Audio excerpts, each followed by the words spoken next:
Japan is dealing with the aftermath of a massive tsunami today.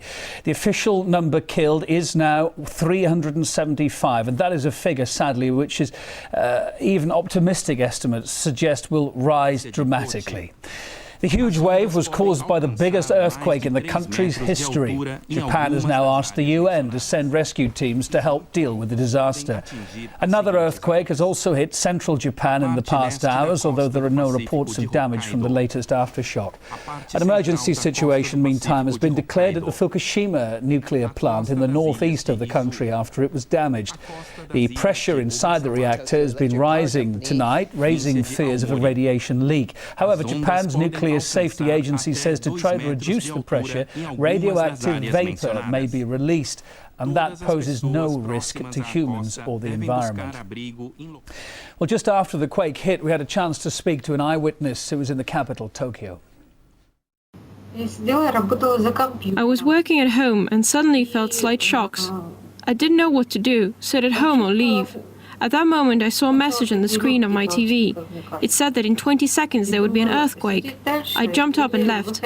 It was shaking. I heard a crack. Posts and fences were cracking. I live in a private district of the city. There weren't many people, just elderly ones with cats and young parents with children. Yesterday, my neighbor's daughter had left for Miyagi, where the quake happened. We tried to call her, but mobile connection was lost. Although the epicenter was far away from Tokyo, I felt like I was on a ship while it rocked. It seemed like everything around me would crash. It was happening all day. Every time I returned home, it started again. Radiation levels, as I've said, are rising at the Fukushima nuclear plant after a cooling system there failed following the earthquake. Japan's Nuclear Safety Agency says that radioactive vapor may be released to reduce the pressure. They're also saying it poses no immediate danger to the public. Alarmingly, though, the situation does bear striking similarities to the build-up ahead of the worst nuclear disaster in history at Chernobyl. Our correspondent Alexei Rajevsky has more from the Ukrainian capital, Kiev.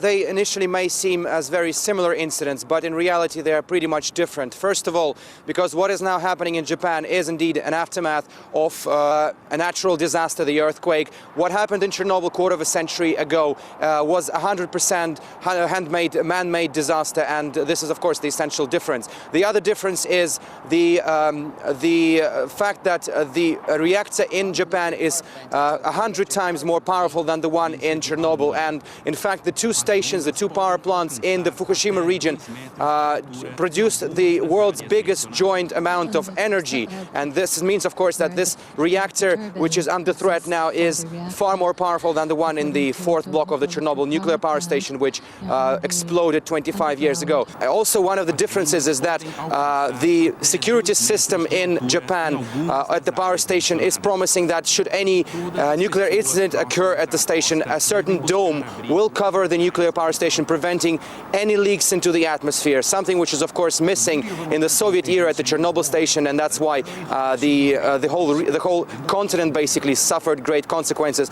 But at the same time, we also heard that basically the automated security systems went on after the earthquake at most of the power stations across Japan, except for Fukushima, and nobody knows whether this will be the case, whether the automated security system will work should any nuclear incident occur. The worst case scenario is much more grave than what happened after the Chernobyl fallout. According to several experts I've managed to have a word with already here in Ukraine, and just read some interviews on the internet as well.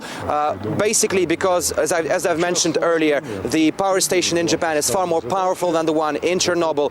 This could lead to a serious contamination, to a serious emission of radiation should any accident, should any explosion happen at the Fukushima nuclear power station.